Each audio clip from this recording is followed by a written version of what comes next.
The government of Cameroon gets to work immediately after floods in Maroua. Public Works Minister says emergency works have started to reestablish traffic between Maroua and Kusere.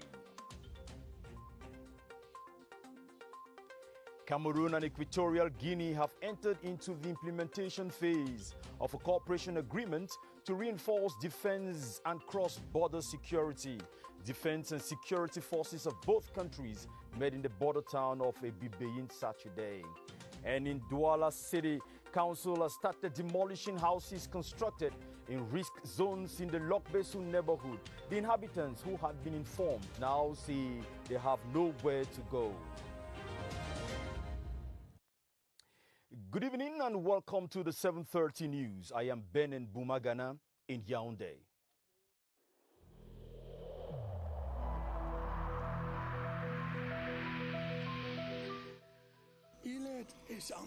Each of us must comply with the measures that have been taken.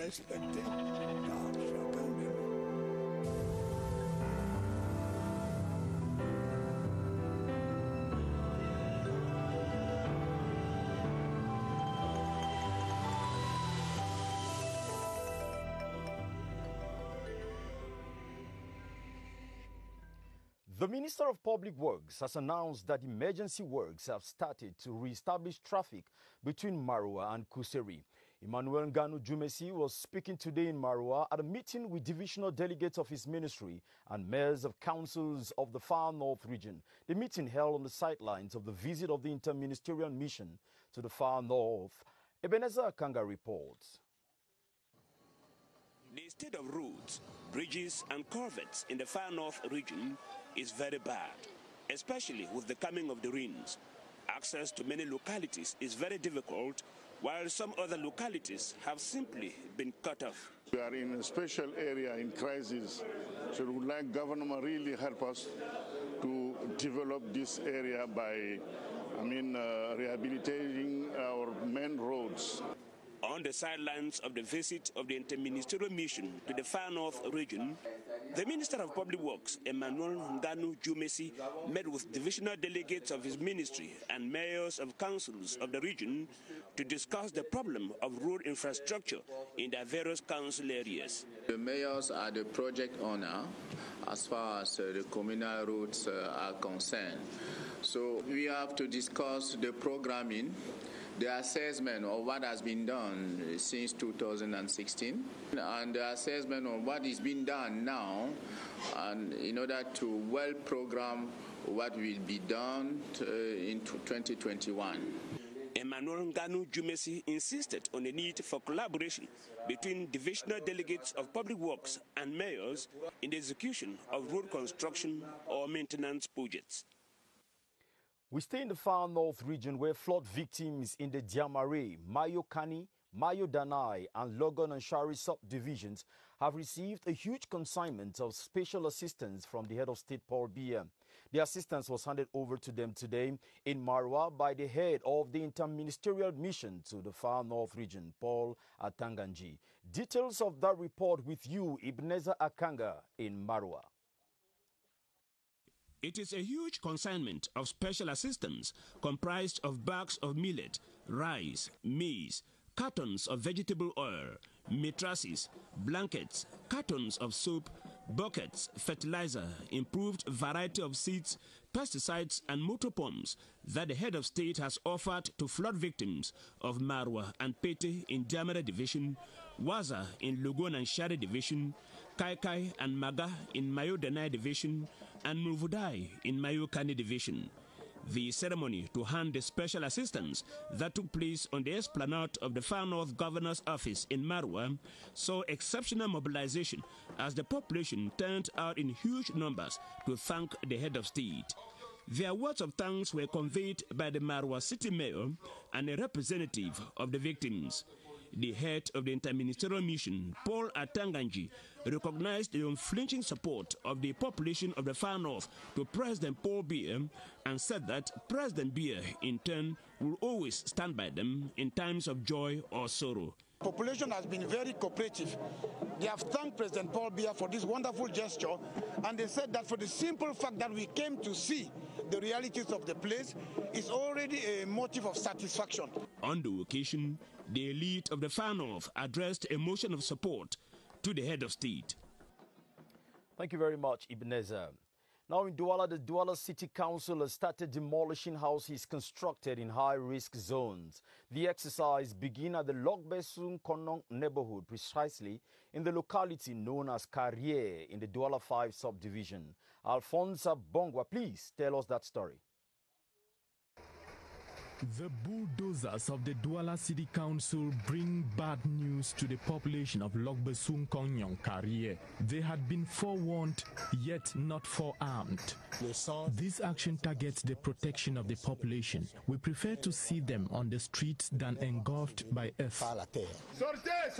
The City Council officials say the operation is intended to take them off an impending danger which may be more catastrophic than they think. Les gens ne sont pas dans leurs droits ici. People here are at fault. This is a prohibited zone for construction. The operation comes barely weeks after the city suffered its hardest hit inundations in decades. When we leave from here, we will go to Bobongo Petit Paris. All houses built on the drainage way will be demolished. All those still occupying these spaces should quit before the city council gets to them, because there is nothing that will stop this operation. We will go to the end. The victims are left in agony and watch helplessly how the city council executes this plan to bring back sanity to Douala. We wish them well. Now, Cameroon and Equatorial Guinea have entered into the implementation phase of a cooperation agreement to work together to reinforce defense and cross-border security. Defense and security experts from both countries met in the border town of Ebibeyin Saturday in the first subcommittee conclave following the Sipopo Accord signed last July 21. Our special envoy to Equatorial Guinea, Drusilla Mokoso-Joki, reports. The top-level defense and security meeting, attended by experts and officials of Cameroon and Equatorial Guinea, in that country's Kirtem provincial capital, Ebibeyin, sharing borders with Cameroon's QC and Olamze in the south region, was fitting just after the Sipopo Accord signed on July the 21st by both countries' defense bosses. Speaking at the start of deliberations, the head of the Cameroonian delegation to Ebibeyin, commander of the 1st Combined Military Region, Brigadier General Ezon Vondo Simon, emphasized his country's willingness to join forces with Equatorial Guinea to rid both nations' shared borders of all forms of criminal activity. Welcoming Cameroon's delegation was Equatorial Guinea's Chief of the Army and Defense Forces, Major General Lamberto Ngema Misha, who equally enunciated Malabo's determination to work in tandem with Yaoundé in their common battle against the scourgers. Prominent at the opening of the Ebibeyin military conclave was the outgoing ambassador of Cameroon to Equatorial Guinea, Lazare Mpuel-Mbala, the ambassador of Equatorial Guinea to Cameroon, and the governor of the Kirtem province. With this first meeting, hope is lofty that negotiations will pave the way for the opening of the country's shared borders and the rebirth of win-win economic partnerships, vital for the growth of the sub-region. Elected officials of the Northwest have agreed to a plan that requires their collective effort in the project to restore peace and promote development in the region. During an assembly in Bamenda, mayors, MPs and senators identified the effective reopening of schools in every part of the Northwest region as their priority. Mercy Kusi reports from Bamenda. This meeting is the first of its kind since they took office as mayors, members of parliament and senators of the Northwest region. In this gathering, they discuss ways through which they can work for the interests of the electorate, mentioning peace as the solution to one of the region's most pressing problems of the time, effective school resumption. It is very ridiculous that we follow up a revolution with illiterates, people who don't go to school. Our children will become all bandits and all destroyed, and the region will completely destroyed. if there's no education. We have to go back to the roots and make sure that we talk to the population, each councillor in its own area. For the success of this initiative, each of them have been counseled to keep their differences aside and engage the efforts of everyone. This is time now when we are talking about development of the region by the people of the region. Therefore, right down to everybody at the grassroots level, it's important that everybody comes on board. Part of the discussions went on in Camera to receive proposals from the elected officials.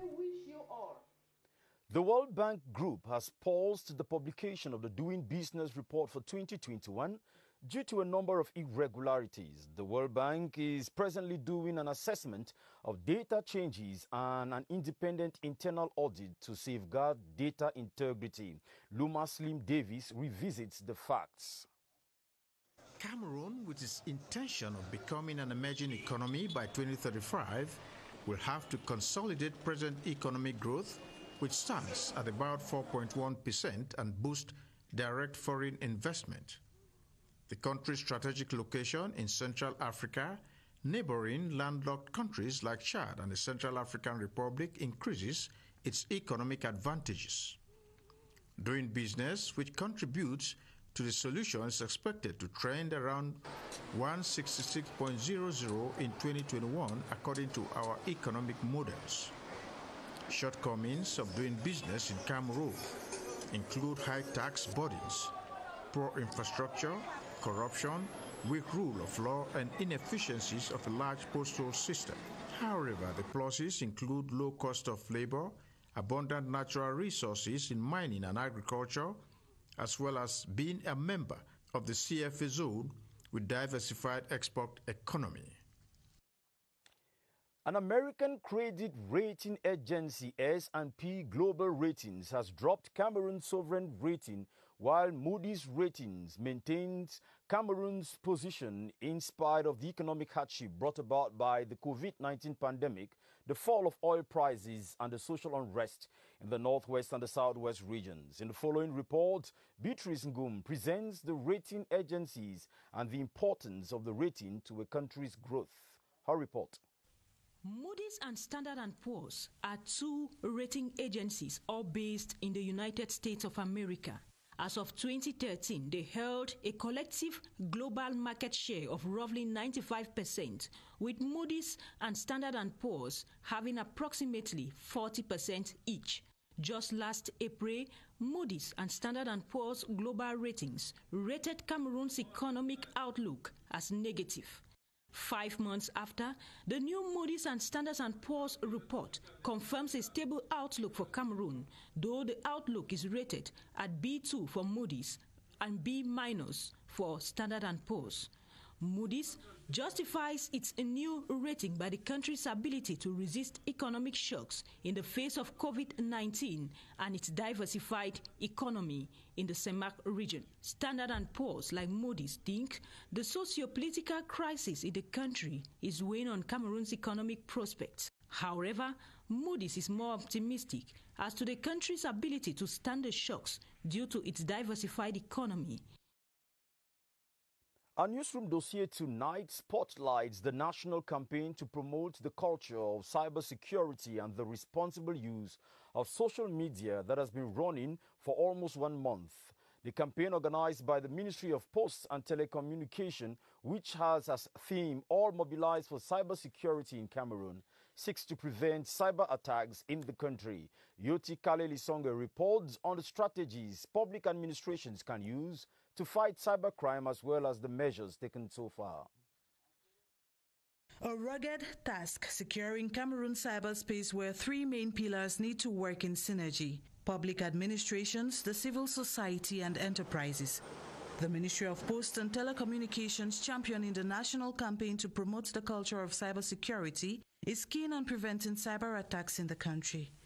To sensitize the users of platform, and it's very important for us to keep safe those information for the credibility of our administration. In some ministries, measures such as putting in place a web interface to identify an attack on their servers have been taken. The certification of our platform we work with the Antique to do this. Those who have a mastery of ICTs think they can do more. It is very important for workers of public administration to have training in technological intelligence. It's also important to train the workers on cyber security. With such actions enforced, Cameroon cyberspace will be better protected and safe from invasions. And since we are talking about cyber security, it is possible to secure data online or have access to protected data on the web. ICT experts say a couple of softwares have made cyber security possible. Beatrice Ngum comes back on some of these security tools.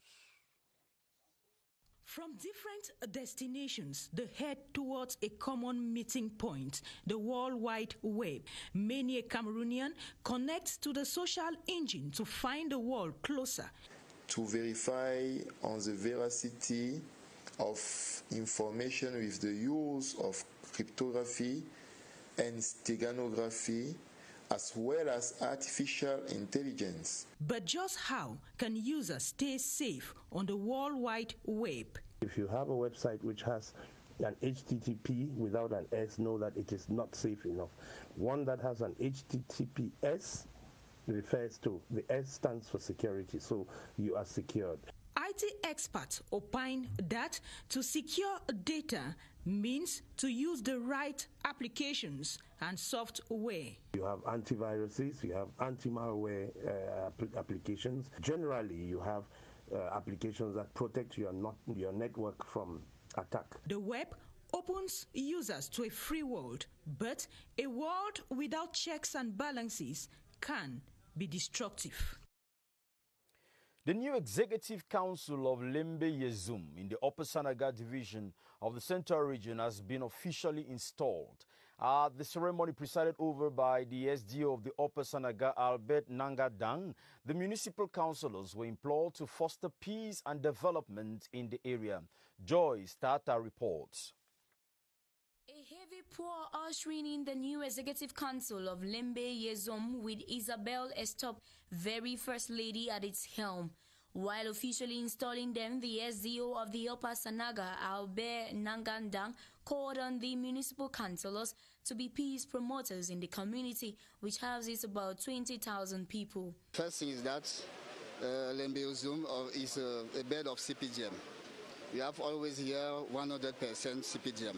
We also want to say good luck to this new communal executive in their work. The ceremony, attended by dignitaries and CPDM supporters, also made room for the Bureau to be told of the challenge which awaits them, that of giving a new face to the Lembe Yezum community. In just a minute, we'll be getting Baldwin Sama, who is at the Health Emergency Operations Center. But before that, Baldwin Sama was telling us that staff of the Public Health Emergency Operations Center have been screened for COVID-19. Over 140 persons were tested as part of an ongoing mobile testing introduced by the Ministry of Public Health. Baldwin Sama, this is his report.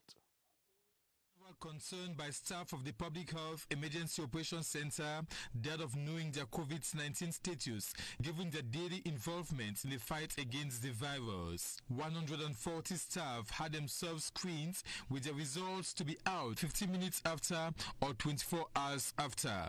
Prior and after each screening, each staff was cancelled as a long queue of anxious workers was visible. Officials of this emergency operations center say this exercise is for the staff's security. We organize this testing for the health personnel and those in the health operations center to be sure that we are not a danger for our other stakeholders. This rapid mobile screening will continue in different parastatals in the days ahead.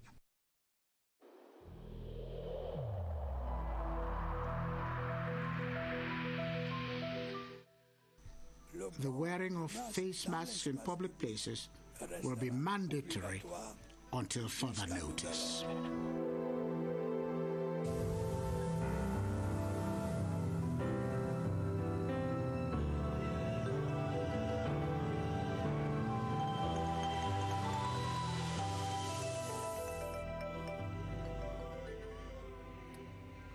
Let's go over to the Health Emergency Operations Center now. In our tour of how the regions are fighting against the spread of the COVID-19 pandemic, we go to the Littoral region where health professionals in the region have mapped out a number of strategies to halt the spread of the disease. Now let's meet Baldwin Sama, the Health Emergency Operations Center, with his guest, Dr. Jean-de Disongo, Regional Delegate of Public Health in the Littoral, to tell us about these strategies.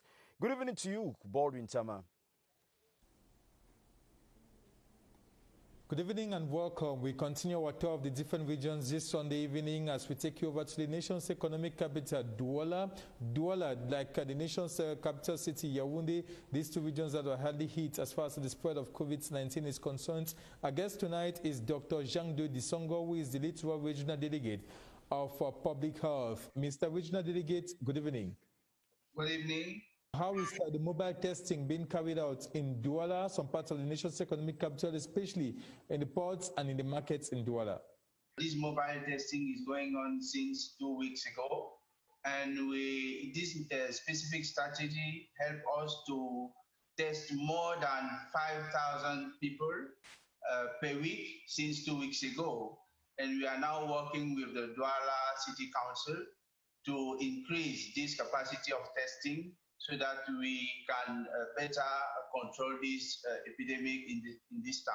Finally, Mr. Regional Delegate, what's the situation in the nation's economic capital, the number of patients we still have in the hospitals and treatment centers? Yes. According to the statistics, the number of patients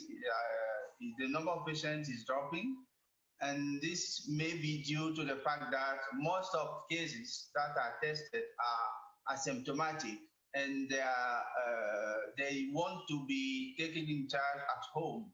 And that's why we particularly ask for people to just reinforce the governmental measures concerning the respect of wearing their mask and washing their hands, so that this treatment at home should not be another point of development for this epidemic.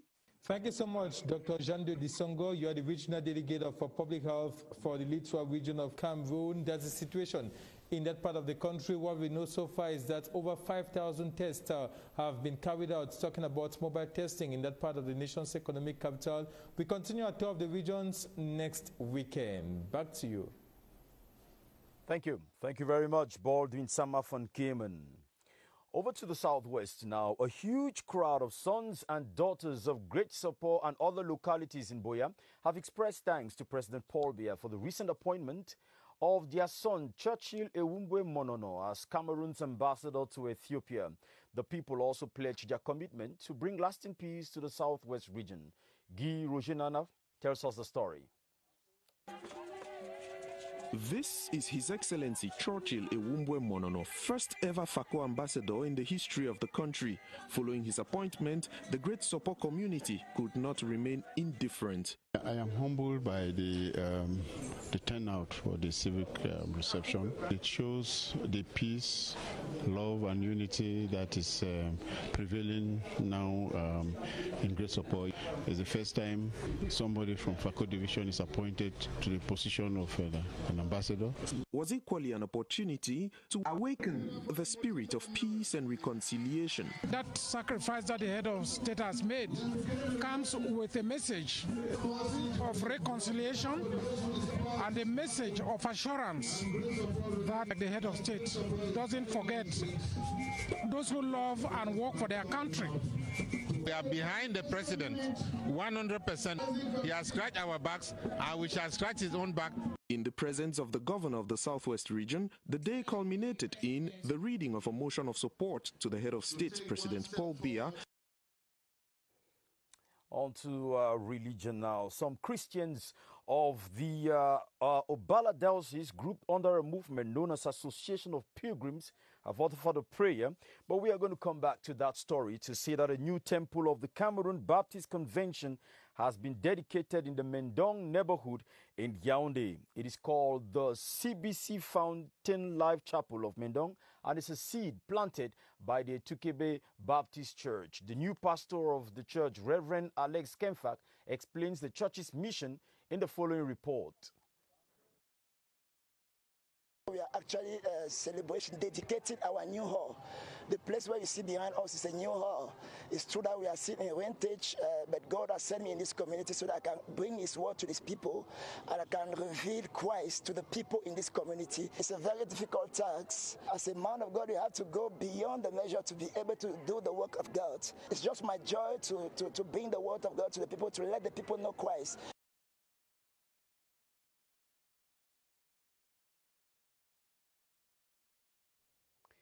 The mortal remains of the late Vice President of Serac, Aliokol Kale Dade Beth, have been buried in her native Mesok in the East region. She was decorated posthumously, as we hear in this report by Tala LT. The number of persons who braved the rough roads to Mesok to pay their last respects to late Madame Aliokol Kale Dade Beth, popularly called Mama Beth, speaks volumes of the sentimental attachment they had with the deceased. She was open to everybody and she used to have everybody around her, giving. Mrs. Aliokol used to be one of these persons working as our general treasury, as far as, sharing the gifts to vulnerable people. Late Madame Aliokol Kale Dade Beth was posthumously decorated with the Officer of the Order of Valor by the SDO of the Upper Nyong, Joseph Bertrand Maché. Her husband, Jean-Marie Aliokol, did not forget to thank the presidential couple before her demise on August 4, 2020. Late Madame Aliokol Kale Dade Beth had served as Mayor of the Mesok Council, Vice President of the Circle of Friends of Cameroon, Serac, and Treasurer of the Chantal Biya Foundation. May her soul rest in perfect peace. About 40 women in Yaoundé have acquired skills in tailoring, hairdressing, and other income-generating activities. Their training was organized by a non-governmental organization by name Pomade Foundation. Romeo Kenya reports that the women are now ready to create jobs for themselves after the training. Here is his report.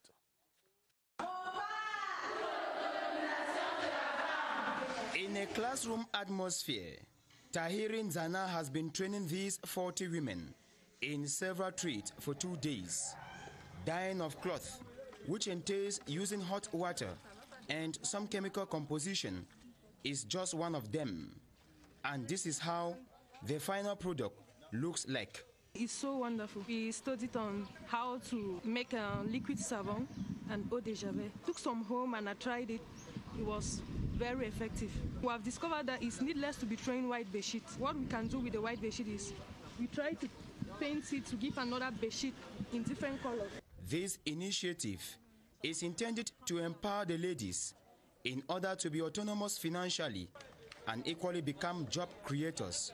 I want every woman become independent to help her husband. After acquiring the different skills, many trainees are poised, opening their own training centers subsequently. And it's with that report that we've come to the end of the 7:30 news edition for today. Esther Kmer will be here tomorrow Monday evening for the news. I'll see you on Friday. Thank you very much for watching. The next edition of the news comes up at midnight. Good night.